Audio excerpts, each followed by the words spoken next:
Hi, my name's Nicholas. I'm here from AAA Associates to tell you a little bit more about the Caribbean citizenship with endless benefits. Most people think and treat these as mobility passports. They're not mobility passports alone. Yes, they give you that facility, but I want to look a little bit deeper into them to really tell you what the benefit of having one is. Firstly, no disclosure to your home country. So they treat your data as very personal. At the end of the day, you're going to be one of their country citizens. So they want to look after you and they protect you in this respect. But don't forget, if you don't have dual nationality with your current passport with the country that you're looking to plan to align with in one of the Caribbean countries, then do take into consideration this, because sometimes you have to surrender one of your passports. Freedom of movement. Well, obviously they give you freedom of a movement, and the beautiful thing about this is that it gives you multiple country access to over 140 countries, and these are countries worldwide. When you consider there's about 195 countries in the world, it's giving you very good access to 140 of them. Depends on the country, some are 140, 143, 146, 150 even.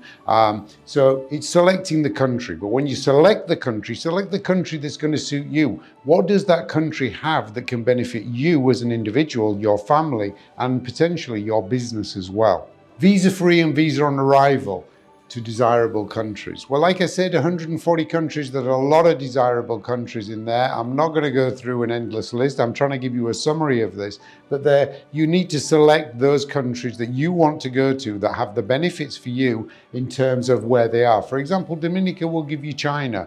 Grenada will give you China. So consider the country that's going to give you the benefits. If you've got a business and you buy a lot of products from China, Dominica could be the country for you. Then again, it could be St. Lucia. Then again, it could be Grenada. Then it just depends on what that country has to offer for visa-free and visa on arrival to stop you having to go to the consulate and get a visa. Family security for uncertain times. There's a lot happening in the world. Since we had COVID, there's been so many different things happening. We don't want to keep talking about COVID, but it has had its impacts in different ways in different countries around the world.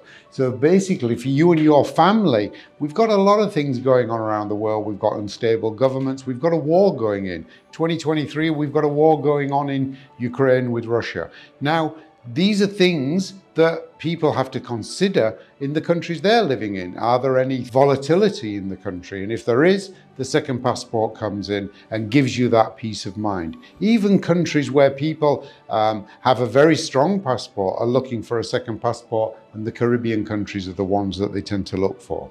Wealth management. You've worked hard in your life, you've created a certain amount of wealth. Maybe you want to carry on exceeding that wealth. You don't want to be paying excessive taxes and what have you in your country. You want to have a good portfolio and hedge your portfolios against things that are going on around the world. Take your money from your own country that you're living in now and put it in other countries around the world. So regional and global volatility is something that you've got to consider with your actual portfolio of funds. Contingency planning. Obviously, contingency planning is very important because you want to speculate against what's happening in the markets. Obviously, everybody does. But also, you've got to consider the fact that having a plan for the future and including a passport from a Caribbean country is certainly a very strong contingency plan to have. Financial freedom. These countries don't demand to know how much money you've got in your bank accounts around the world. And that's a great advantage to you. So that gives you financial freedom that you don't have to be declaring your worldwide income or anything. Also, the benefit is there's no income, capital gains or inheritance tax or corporation tax in these countries. The only time you get involved in tax in any of these countries is if you have a business there, or you're having some sort of operations there, or potentially you've made some investments there that you're getting very good returns from. Then obviously there will be a tax element, but your worldwide income is protected and secured. Tax restructuring and tax freedom. Very important. Once you've created that wealth, the last thing you want to be doing is giving it to the taxman or the tax person.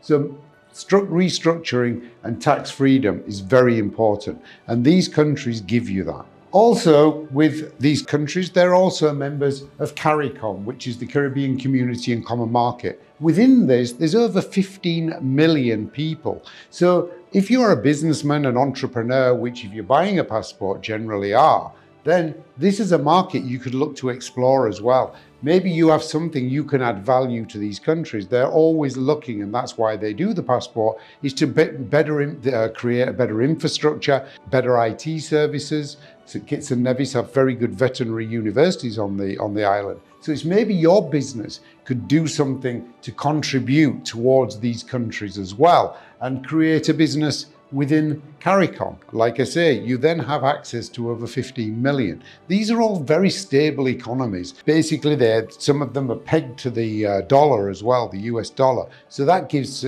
stability in itself to the country. You also get authentic naturalization. So basically, you're a naturalized citizen of that country.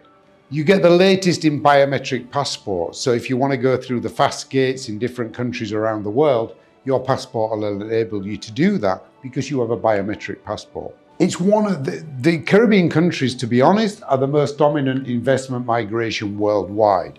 They by far beat anything else because a lot of the other programs are residencies. You have to learn languages, you have to stay in that country maybe 183 days a year.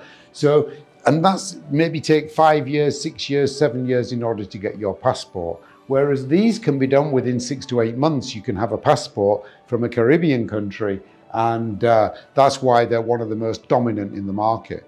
No competition with the rest of the world. Yes, like I said, the Caribbean passports, there is no competition because basically you're investing in a country and you're obtaining a passport, which is the perfect scenario.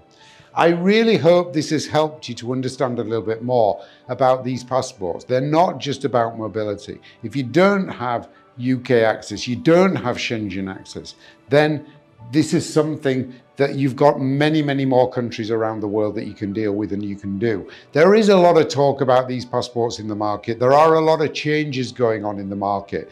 Investments are going up higher. So the sooner you invest, my recommendation would be the sooner the better. But don't dwell on the fact of just having, say, UK access or Schengen access. No, they offer a world of access to many countries around the world. There's only 26 countries in the Schengen. There's only one UK. So at the end of the day, that's 27 out of a possible 140, 143 and more. Think of the benefits that this gives you. Like I said, with your management of your funds, with the management of taxation.